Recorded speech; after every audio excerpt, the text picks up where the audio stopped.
할렐루야. 예배 오신 모든 성도 여러분들 주님의 이름으로 환영하고 축복합니다. 옆사람 보고 한번 인사하도록 하겠습니다. 예배 자리에 참 잘 오셨습니다.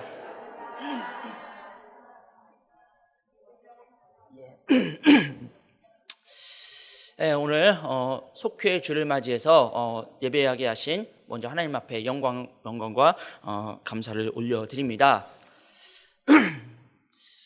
자, 오늘 에베소서 3장 14절에서 21절까지 말씀을 통해서 하나님이 기뻐하시는 성도라는 제목으로 함께 은혜를 나누고자 합니다. 사람들은 행복하게 살고 싶어 합니다. 그리고 즐겁게 살고 싶어 합니다. 누구나 불행하게 살고 싶은 마음은 없을 겁니다.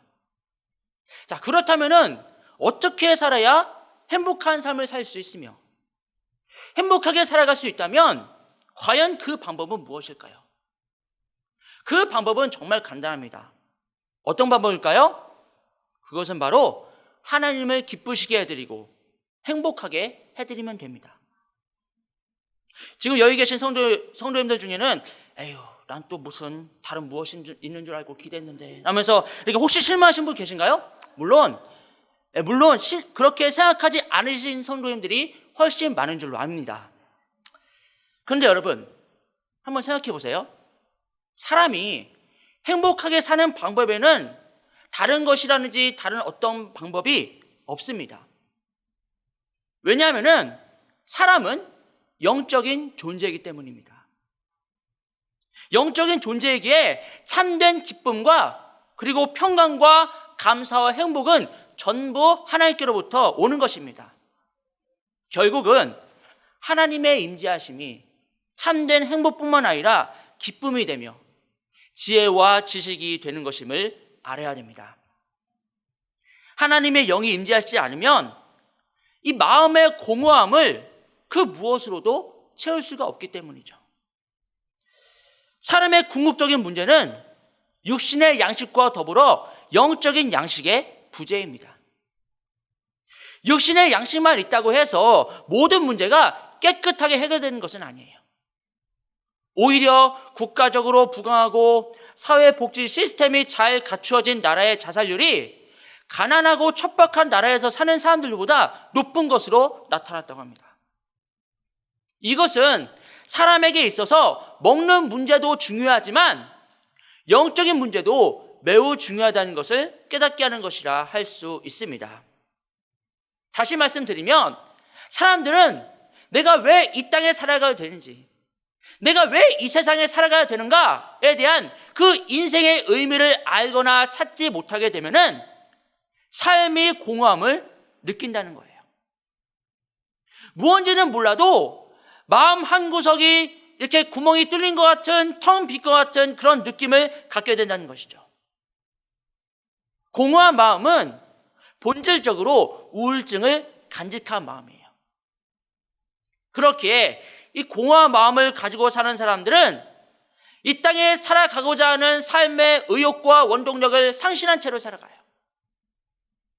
여러분, 태평양 아시죠? 지구에서 가장 넓은 바다가 태평양인데 그 태평양 한가운데에서 배가 지나다닙니다. 근데 배의 그 엔진이 고장났어요. 그러면 그 배는 목적지로 가는 방향을 잃어버린 채 여기저기 이렇게 떠돌아다니는 그런 배와 같아요. 그게 공허한 마음이. 이런 배는 둥둥 떠돌아다니다가 험난한 파도로 인해서 결국은 침몰하여 그 바닷속으로 가라앉게 됩니다. 자, 그렇다면은 무엇으로 텅 빈 마음을 메꿀 수가 있을까요? 물론 다른 여러 가지가 있겠지만은 그것들로는 텅 빈 마음을 결코 메꿀 수가 없습니다.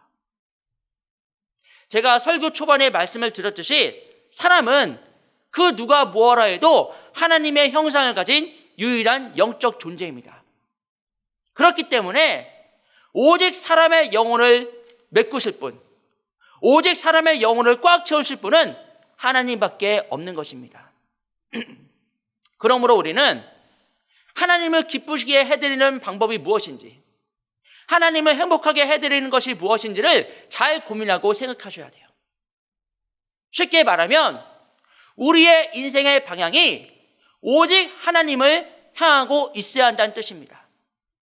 그래서 이 시간에는 오늘 말씀 제목과 같이 하나님을 기쁘시게 하는, 하나님께서 기뻐하시는 성도가 되려면 어떻게 해야 되는지 총 6가지를 준비했는데 한번 살펴보도록 하겠습니다. 자, 하나님을 기쁘시게 하는 성도가 되려면 우리가 어떻게 해야 될까요? 그 첫 번째는 하나님이 주시는 이름을 사모해야 됩니다. 오늘 본문 에베소서 3장 14절 15절 말씀 보시겠습니다. 이러므로 내가 하늘과 땅에 있는 각 족속에게 이름을 주신 아버지 앞에 무릎을 꿇고 비노니. 천지 만물에는 각자의 이름들이 다 있어요. 그 자연 속에 그 사물이 가지고 있는 그 이름은 그 사물의 정체성을 표현하고 잘 나타냅니다. 그래서 이름은 매우 중요해요. 예를 들어 보겠습니다. 예를 들어 장미하면 제일 먼저 뭐가 떠오르죠? 가시가 떠오르죠. 단풍하면 뭐가 떠오르죠? 붉은 잎이 떠오릅니다. 동물로 돌아가 보겠습니다. 호랑이 하면 뭐가 떠오르죠? 험상궂게 생긴 그런 짐승의 모습이 떠오를 겁니다. 마찬가지로 모든 사람에게 주어진 이름도 마찬가지예요. 왜냐하면요, 이름으로 인하여 생긴 그 사람의 이미지는 평생을 가고요, 그 사람의 이미지가 한순간에 떠오르기 때문입니다. 저는 세월이 훌쩍 지났어도 동창들 가운데 성격이 독특한 친구는 지금도 그 이름만 들으면 금방 그 이미지가 떠오르곤 합니다. 특히 지금으로부터 정확하게 20년 전이었죠. 제가 중학교 3학년이었을 때 많은 동창들과 같이 지냈지만 특별히 또 성격이 독특한 친구가 있었어요. 활발했던 친구고요. 이름은 밝히지 않겠지만 그 친구는 굉장히 활발했고 그리고 성격이 독특한 친구였는데 어떤 면에서 성격이 독특했냐면요. 그 친구가 그 스포츠 중에 여러분들 잘 이거 아실지 모르겠지만 혹시 프로레슬링하고 아시나요? 그 친구가 그걸 좋아하더라고요. 그래서 저는 그 친구의 그 스타일에 맞춰져서 이렇게 그런 놀이도 하면서 재밌게 잘 놀았던 기억이 납니다. 지금 그 친구가 어떻게 지내는지 모르겠는데 기회가 되면 꼭 한번 만나보고 싶습니다. 자, 이렇게 이름은 사람을 형성합니다. 물론 자신의 이름을 자신 스스로 지은 경우가 없죠. 대부분 부모님 혹은 어른들이 좋은 의미를 담아서 지어주십니다. 사실 제 이름도 아버지께서 지으셨어요. 저의 성은 이제 광산 김씨인데요. 광산 김씨는 돌림자인 영자, 숫자, 용자, 중자를 따르는데 제 아버님께서는 용자를 따르셨습니다. 그래서 아버님 성함이 김자, 용자, 현자십니다. 그리고 저는 아버님 다음 그 중자를 따라서 중자를 이름을 넣었고 그리고 거기에 현자를 붙이셨어요. 가운데. 그래서 이 현자가 어디 현자인데 어질고 넓은 그릇이 되라라는 뜻에서 저의 이름을 현중이라고 지어주셨다고 합니다. 옛날 조선시대 선비들은 스스로의 삶의 방향을 정하고 호를 만들어 이름 대신에 사용했어요. 그래서 예를 들어서 퇴계 이황, 율곡이, 그리고 백범 김구 등 그런 호들이 있잖아요. 그 호를 보면은 그 인물의 마음을 읽을 수가 있다고 합니다. 성도님들도 하나님이 기뻐하시는 이름을 간직하고 그 이름의 의미를 되새기면서 방향을 잃지 않고 살아가신다면 하나님께서 반드시 기뻐하실 줄로 믿습니다. 예수님께서는 12제자 중에 수제자인 시몬에게 베드로라는 이름을 선물로 주셨어요. 이 베드로라는 의미가 뭐냐면 바로 반석을 의미합니다.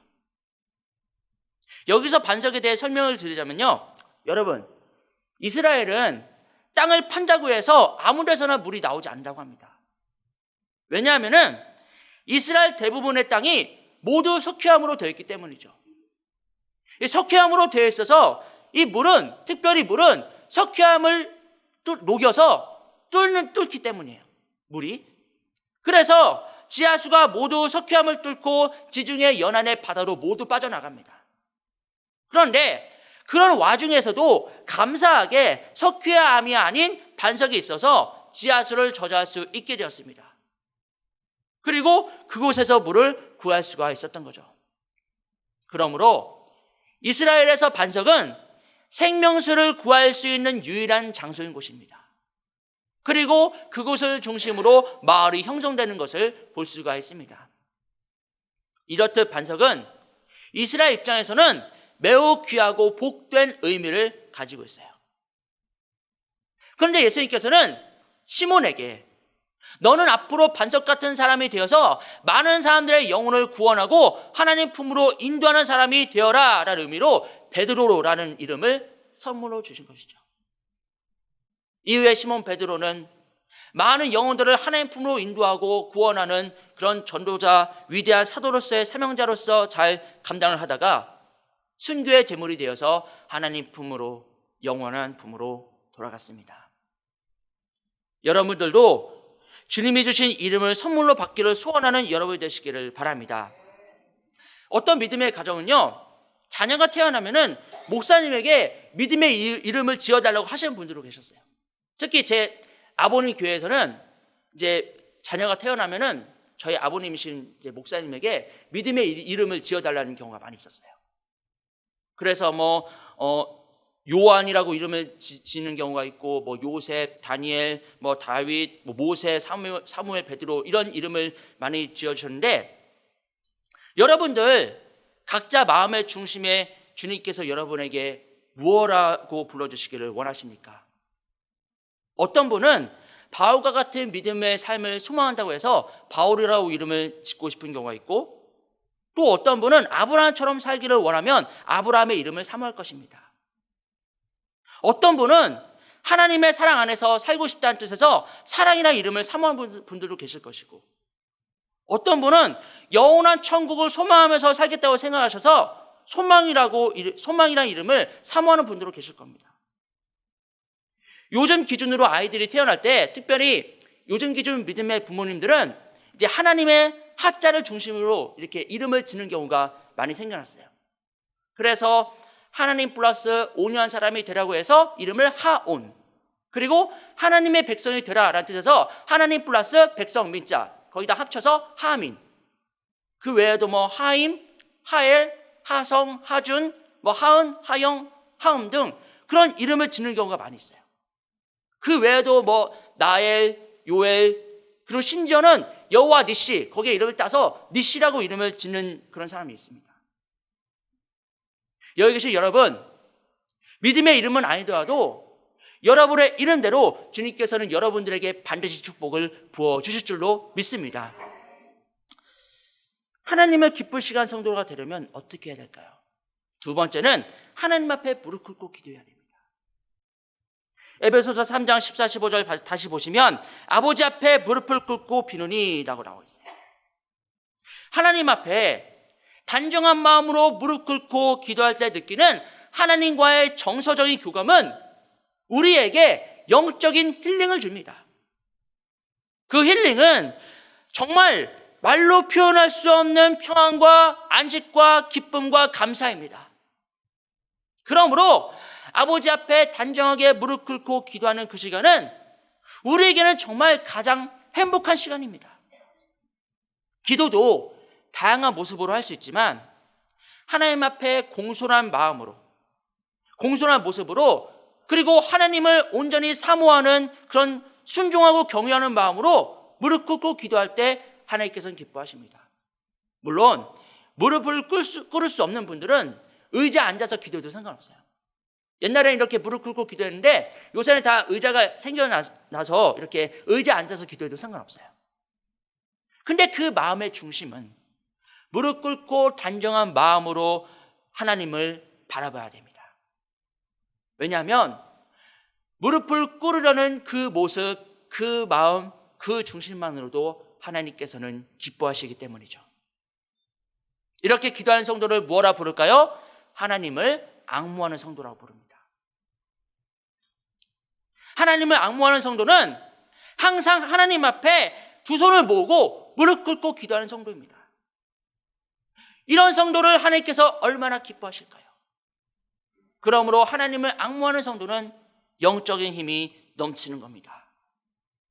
마치 독수리가 날개치며 창곤을 향해 힘차게 날아오르듯이 여호와를 앙모하는, 하나님을 앙모하는 성도는 그렇게 영적인 힘이 솟아오르는 것입니다.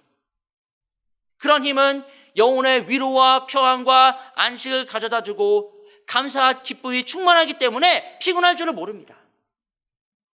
여러분들은 그 누구도 빼앗을 수 없는 기도의 능력을 하나님께서 주셨습니다. 하나님께서 주신 가장 소중한 시간, 가장 행복한 그 시간에 단정하게 주님 앞에 무릎 꿇고 기도하면서 영적으로 교감하는 여러분들이 되시기를 주님의 이름으로 축원합니다. 하나님을 기쁘시게 하는 성도가 되려면 어떻게 될까요? 그 세 번째는 항상 하나님께 영광을 돌려야 돼요. 본문 16절 3번절을 보시면 그의 영광의 풍성함을 따라라고 나와 있어요. 여기서 영광은 빛이 찬란하게 퍼져 나가듯이 건강하고 복되며 아름답고 고귀한 생명력이 퍼져 나가는 것을 말하는 겁니다. 하나님은 영광이 풍성하신 분이세요. 그러므로 모든 영광의 시작은 오직 하나님께로부터 오는 것입니다. 그래서 항상 영광의 주인 되신 하나님께 모든 영광을 돌리는 사람은 그 마음이 겸손한 사람입니다. 여러분, 창세기에서 아담과 하와가 왜 사탄의 미혹에 걸려들었는지 아십니까? 여러 가지 이유가 있겠지만 그 이유는 스스로의 영광을 차지하려는 헛된 생각 그리고 헛된 욕망 때문이었어요. 여러분, 영광은 하나님의 것임을 결코 잊어서는 안 됩니다. 이러한 사실을 기억하시면서 모든 영광을 하나님께 돌리시는 여러분 모두가 되시기를 주님의 이름으로 축원합니다. 하나님을 기쁘시게 하는 성도가 되려면 어떻게 해야 될까요? 그 네 번째는 성령 임재하심의 은혜, 성령 임재하심의 은혜를 사모해야 됩니다. 본문 16절 이어서 보시겠습니다. 그의 성령으로 말미암아라고 나와 있어요. 여러분, 하나님은 거룩한 영이십니다. 영이란 육신의 눈으로는 볼 수도 없고 만질 수도 없고 느낄 수도 없습니다. 또한 영은 물질이 아니기 때문에 시간, 공간을 초월해요. 시, 공간을 초월한다는 뜻은 무엇일까요? 하나님의 영은, 여러분, 하나님의 영은 사람이 이해하고 느끼는 차원과는 전혀 다른 차원에서 존재하신다는 뜻입니다. 예를 들어 보겠습니다. 여러분, 이 차원은 평면의 상태를 말하는데 평면은 공간의 개념이 없습니다. 만약에 이 차원에 사는 사람이 있다고 하면은 가로로 뻗어나는 직선과 세로로 뻗어나는 직선은 언젠가는 만난다라고 이렇게 생각합니다. 그런데 반대로 3차원에 있는 사람은 만나지 않을 수도 있다고 말할 겁니다. 3차원은 2차원과는 다르게 공간이 있기 때문이에요. 공간 개념이 있기 때문입니다. 그래서 만약에 2차원에 사는 사람과 3차원에 사는 사람이 이렇게 같이 있어요. 그러면 3차원의 사람이 2차원한테 야 가로 직선하고 세로 직선은 만나지 않을 수도 있어 라면서 이렇게 100번, 1000번, 10,000번, 1억 번을 계속 설명해줘도 소용이 없습니다. 왜일까요? 2차원에 사는 사람은 개념이 2차원에 머물러 있기 때문에 3차원의 사람이 아무리 이렇게 열심히 설명해줘도 잘 이해하지 못합니다. 그리고 믿지 못하게 되는 거예요. 이와 같이 하나님께서는 인간과 다른 차원에 존재하시는 영적인 분이십니다. 그러므로 성령께서 임재하시면 사람이 감당할 수 없는 하나님의 인격을 가진 사람으로 새롭게 변화가 됩니다. 사도행전 2장 1절에서 12절 말씀의 내용을 보시면 제자들이 마가의 다락방에서 성령 임재하심을 간절히 사모하다가 오순절날에 성령 세례를 받았습니다. 이후에 제자들은 예루살렘으로 나가서 복음을 전하는 전도자로서 새롭게 변화가 됩니다. 그때 제자들이 어떻게 복음을 전했는지 사도행전 2장 4절을 보시겠습니다. 그들이 다 성령의 충만함을 받고 성령이 말하게 하심을 따라 다른 언어들로 말하기를 시작하니라. 이어서 6, 7절 보시겠습니다. 큰 무리가 모여 각각 자기의 방언으로 제자들이 말하는 것을 듣고 소동하여 다 놀라 신기하게 여겨 이르되 보라, 이 말하는 사람들이 다 갈릴리 사람이 아니냐. 이제 제자들이 성령 충만함을 받고 예루살렘으로 모여든 각 나라에서 온 사람들에게 각 나라의 언어로 복음을 전한 거예요. 그러니 그 각 나라에서 온 사람들이 어떻게 했어요? 마음이 놀랬겠죠. 아니 어떻게 우리나라 언어를 어떻게 알까? 정말 놀란 거예요. 자, 쉽게 예를 들자면은 여러분, 우리나라에 이제 외국인들이 많이 관광을 오잖아요. 그래서 관광을 오면은 이렇게 우리 이렇게 각 나라의 말로 이렇게 안내를 하는데, 자, 여러분, 우리가 성령 충만을 받고, 여러분들 혹시 여기 성도 여러분들 중에 영어를 아시는 분들도 계실 테고 모르시는 분들도 계시겠지만, 우리 기본적으로 영어잖아요. 근데 성령 충만을 받았어요. 그러면은 한 번도 일본어 아시는 분들은 막 가서 일본어로 이렇게 복음을 전하면은 일본 사람들이 어떻게 하겠어요? 어떻게 됐어? 나한테 것도다. 놀랍다. 라는 뜻이죠. 이렇게 놀라울 거예요.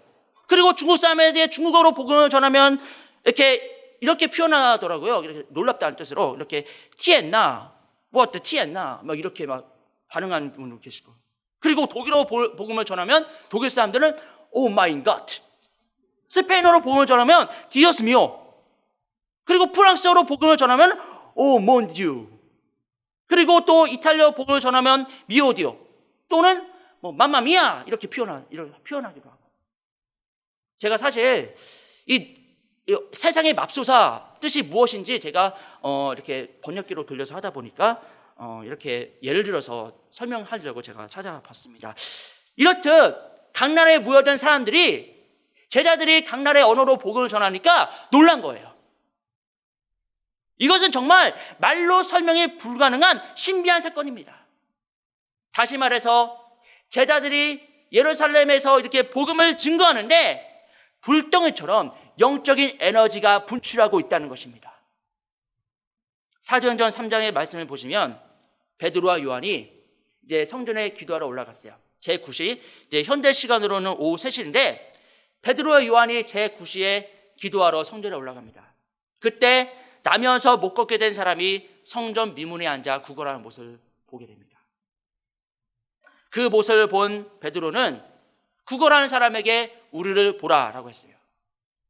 그 사람은 그들에게 무엇을 얻을까 생각하며 바라봤습니다. 그때 베드로는 이렇게 말합니다. 사도행전 3장 6절입니다. 은과 금은 내게 없거니와 내게 있는 이것을 내게 주노니 나사렛 예수 그리스도의 이름으로 일어나 걸으라. 그리고 그 사람의 오른손을 잡아 일으켰더니 다음과 같은 일이 일어났어요. 어떤 일이 일어났을까요? 7절 8절 보시겠습니다. 발과 발목이 힘을 얻고 뛰어서서 걸었다고 했어요. 그리고 함께 성전으로 들어가면서 걷기도 하고 뛰기도 하면서 하나님을 찬송했다고 했어요. 이렇게 베드로는 성전 미문에 앉아 구걸하는 사람을 일으키는 기적을 베풀었던 거예요. 그리고 그 기적의 중심에는 놀라운 성령의 역사하심이 계셨습니다. 성령께서 베드로와 요한을 통해 두 다리를 쓰지 못하는 사람에게 두 다리를 쓸 수 있도록 역사하신 겁니다. 그러니 이보다 더 큰 은혜의 선물이 어디 있을까요? 이와 같이 하나님께서는 성령으로서 역사하십니다. 여러분들이 잘 아시는 사도행전 1장 8절 제가 읽겠습니다. 오직 성령이 너에게 임하시면 너희가 권능을 받고 예루살렘과 온 유대와 사마리아와 땅끝까지 이르러 내 증인이 되리라 하시니라. 하나님을 기쁘시게 하는 사람은 어떤 사람일까요? 바로 예수님의 말씀에 순종하고 항상 그리고 날마다 성령 세례를 사모하며 기도하는 성도입니다. 이와 같이 여기 계신 성도 여러분들도 날마다 성령 세례를 사모함으로 기도하는 여러분이 되시기를 주님의 이름으로 축원합니다. 하나님을 기쁘시게 하는 성도가 되려면 어떻게 해야 될까요? 다섯 번째, 속사람이 감격해 되는 복을 사모해야 됩니다. 16절 이어서 보시면 너희 속사람을 능력으로 강건하게 하시오며 라고 나와 있어요. 여러분, 사람은 겉사람과 속사람이 있어요. 근데 사람들은 대부분 어디를 중요하게 여길까요? 겉사람을 중요하게 여겨요. 그래서 겉모습이 멋있게 보이기 위해서 이렇게 건강을 위한 음식도 먹고 이렇게 다이어트도 하고 그리고 뭐 요가도 하고 필라테스도 하고 운동도 열심히 하고 그런 열심히 합니다. 그러나 아무리 좋은 그런 건강한 음식을 먹고 이렇게 열심히 운동도 하고 다이어트 한다고 한들 육체의 나이가 많아지면 많아질수록 점점 노화되어 갑니다. 나이가 80을 넘으면 힘도 약해지고 육체의 모든 기관이 약해져서 면역력도 떨어집니다. 잘못해서 다치거나 병이 나면 회복이 잘 안 되기 때문에 위험합니다. 그래서 특히 여기 연세 드신 분들은 몸을 잘 관리하고 다스려 나가셔야 돼요. 성령께서 임재하지 않은 분은 겉사람뿐만 아니라 속사람도 같이 약해져요. 그러나 성령이 임재하시는 분은 그렇지 않습니다. 왜일까요? 고린도후서 4장 16절 하반절을 보면 알 수가 있습니다. 우리의 겉사람은 낡아지나 우리의 속사람은 날로 새로워지도다. 이 말씀과 같이 겉사람은 낡아지고 약해져도 성령이 나의 심령에 임재하시면 속사람은 항상 새롭게 된다는 뜻입니다. 다시 말해서 속사람은 더욱더 강건해진다는 의미예요. 성령은 하나님의 영이시기 때문에 그 영혼을 더욱더 행복하게 하시고 속사람을 강건하게 하시는 능력이 있습니다. 속사람이 강건해야 어떤 경우에도 흔들리지 않는 것입니다. 만약에 속사람이 약하면 어떻게 될까요? 사소한 작은 바람 하나로 이렇게 불어도 가슴이 철렁하고 당황해서 어쩔 줄을 몰라 합니다. 속사람이 강건해야 가정이 세울 수 있고 속사람이 강건해야 일터를 흔들리지 않게 세워나갈 수 있는 것입니다. 그러므로 속사람은 겉사람을 세워주는 능력이라고 해도 틀린 말은 아닙니다. 성령은 우리의 심령에 임재하셔서 영혼을 단단하게 잡아주시고 지혜와 지식을 더하게 하십니다. 믿으시기를 축원합니다. 여러분 모두가 날마다 속사람이 강건해지기를 소망하며 사시기를 주님의 이름으로 축원합니다. 하나님을 기쁘시게 하는 성도가 되려면 어떻게 해야 될까요? 그 마지막 6번째, 그리스도 안에서 교회를 튼튼히 세워나가려는 거룩한 의지를 가지셔야 돼요. 에베소서 3장 21절 본문 마지막 절 보시겠습니다. 교회 안에서와 그리스도 예수 안에서 영광이 대대로 영원무궁하기를 원하노라. 여러분들이 사랑하고 섬기시는 경인교회는 자자손손 대대로 영원히 섬겨야 하는 재단입니다. 그러므로 그리스도 안에서 교회를 튼튼히 세워나가려는 거룩한 의지를 가지셔야 돼요. 왜냐하면 교회를 통하여 은혜와 축복이 여러분과 여러분의 가정에 반드시 임하시기 때문입니다. 이제 말씀을 마치겠습니다. 오늘 말씀을 통해서 어떻게 해야 우리가 하나님께서 기뻐하시는 성도가 될 수 있는지를 전했습니다. 여러분 진정 행복하길 원하십니까? 여러분들 정말 행복하게 살기를 원하십니까? 여러분들이 진정 정말 행복하게 살기를 원하신다면 오늘 말씀 제목과 같이 하나님께서 기뻐하시는 성도, 하나님을 기쁘시게 하는 성도로서 살아가시기를 축원합니다. 그리고 하나님의 은혜 안에서 날마다 행복하게 살아가는 여러분 모두가 되시기를 주님의 이름으로 간절히 축원합니다. 기도하시겠습니다.